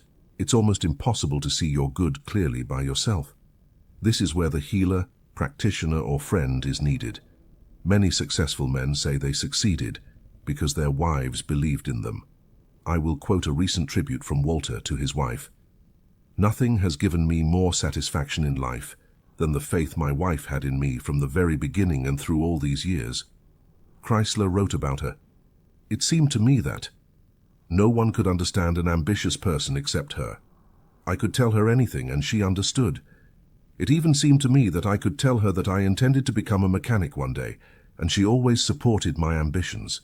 Speak of your business as little as possible, and only with those who give you courage and inspiration. The world is filled with pessimistic people who tell you that you cannot succeed, that you are aiming too high. When people are sitting at meetings and truth services, often a word or idea will open a way in the desert. Of course, the Bible speaks of states of consciousness. You are in a desert when you are out of harmony, angry, resentful, afraid, or indecisive. Indecision is the cause of many health problems. One day, while on a bus, a woman stopped the conductor and asked him her destination. He told her, but she was indecisive, getting on and off several times. The conductor spoke to her and said, "Madam, make up your mind." It's the same for so many people, ladies. Make up your mind. The intuitive person is never indecisive. She receives her directions and hunches and moves forward with courage, knowing she is on the magic path. In truth, we always ask for definitive indications of what to do, and you will always receive one if you ask. Sometimes it comes in the form of intuition, sometimes from outside. One of my students, named Ada, was walking down the street, unsure whether to go to a particular place. She asked for a sign. Two women were walking ahead of her. One addressed the other and said, "Why don't you go there, Ada?" The woman's name was Ada. My friend took it as a definite sign and continued on her way, and the result was very successful. We truly lead magical lives, guided and provided for every step, if we have ears to hear and eyes to see. Of course, we have left the intellectual plane and are drawing from the superconscious, the inner God, who says, "This is the way, walk ye in it." Everything you need to know will be revealed to you. Everything lacking will be provided. Thus saith the Lord, who makes a way in the sea and a path in the mighty waters. Do not remember the former things, nor consider the things of old. People who live in the past have cut off their contact with the wonderful now. God knows only the now. It is the appointed time. Today is the day. Many people lead lives of limitation, accumulating and saving, using what they have, which brings more lack and limitation. I give the example of a woman who lived in a small town in the countryside, barely able to see to get around and with very little money. A caring friend took her to an optometrist and provided glasses that allowed her to see perfectly. Some time later, she met her on the street without the glasses. She exclaimed, "Where are your glasses?" The woman replied, "Well, you wouldn't expect me to break them by wearing them every day, would you? I only wear them on Sundays. You must live in the now and be wide awake to your opportunities. Behold, I will do a new thing. It shall soon come to pass, you shall not know beforehand. I will make a way in the wilderness and rivers in the desert places." This message is addressed to the individual. Think of your problem and know that infinite intelligence knows the way to realization. I say the way because before you call, it answers. The offer always precedes the demand. God is the giver and the gift, and now he creates his own amazing channels. When you have asked for the manifestation of the divine plan of your life, you are protected from receiving things that are not in the divine plan. You may think that all your happiness depends on getting a particular thing in life, but later you will praise the Lord for not getting it. Sometimes you are tempted to follow rational mind and challenge your intuitive guidance. Suddenly, the hand of destiny pushes you to your rightful place. Under grace, you are once again on the magic path. Now, you are fully awake to your good.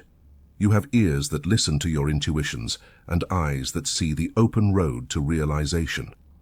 The genius within me is liberated. Now I fulfill my destiny.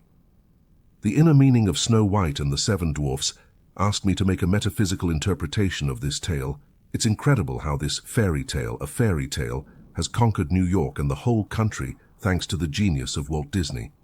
This fairy tale was intended for children, but men and women filled the theater. Fairy tales come from ancient legends of Persia, India, and Egypt, which are based on truth. Snow White, the little princess, has a cruel stepmother who is jealous of her. This idea of the cruel stepmother also appears in Cinderella. Almost everyone has a cruel stepmother. The cruel stepmother is a form of negative thinking that has accumulated in the subconscious. Snow White's cruel stepmother is jealous of her and always keeps her in rags and withdrawn. All forms of cruel thoughts do this. The cruel stepmother consults her magic mirror every day asking, "Magic mirror, who is the fairest of them all?" One day the mirror answers, "You, O Queen, are fair and graceful, but Snow White is even fairer than you."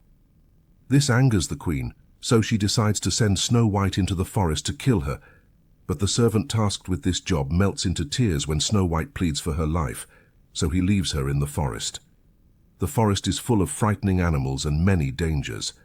She falls terrified to the ground, and while she is there, a very unusual sight occurs. Dozens of the most charming little animals and birds creep up and surround her: rabbits, squirrels, deer, beavers, raccoons, etc. She opens her eyes and warmly greets them. They are so kind and appealing. She tells them her story, and they lead her to a small house that she transforms into her home. Now these friendly birds and animals symbolize our intuitions or hunches that are always ready to help us in need. The small house turns out to be the home of the Seven Dwarfs. Everything is in disarray, so Snow White and her animal friends begin to clean the house. Squirrels sweep the dust with their tails, Birds hang things using the little servant's antlers as a coat rack. When the 7 dwarfs return home after their day's work in the gold mine, they discover the change and eventually find Snow White asleep in one of the beds. She tells them her story in the morning, and she stays with them to care for the house and cook their meals. She is very happy. The 7 dwarfs symbolize the protective forces that surround us. Meanwhile, the cruel stepmother consults her mirror, which tells her that on the hills, in the shade of the green forest where the 7 dwarfs have established their residence, Snow White is hiding, and she is far fairer than you. This angers the queen, so she leaves disguised as an old witch with a poisoned apple for Snow White. She finds her in the house of the 7 dwarfs and tempts her with the large, delicious red apple. The birds and animals try to tell her not to touch it, trying to give her the intuition not to eat it. They rush to try to dissuade her, but Snow White cannot resist the apple. She takes a bite and seemingly falls dead. Now all the little birds and animals rush to bring the 7 dwarfs to her rescue, but it's too late. Snow White lies lifeless. All bow their little heads in sorrow. Suddenly the prince appears, kisses Snow White, and she comes back to life. They marry and live happily ever after. The cruel stepmother is swept away by a terrible storm. The old form of thought dissolves and disappears forever. The prince symbolizes the divine plan of your life. When he wakes you, you live happily ever after. This is the fairy tale that captivated New York and the whole country. Discover what form of tyranny your cruel stepmother adopts in your subconscious. It's a negative belief that acts in all your areas. We hear people say that good never comes in time for me. I missed so many opportunities. We must reverse this thought and constantly say, I am very awake to my good. I never miss an opportunity. We must stifle the gloomy suggestions of the cruel stepmother. Eternal vigilance is the price of liberation from these forms of negative thinking. Nothing can hinder, nothing can delay the manifestation of the divine plan of my life.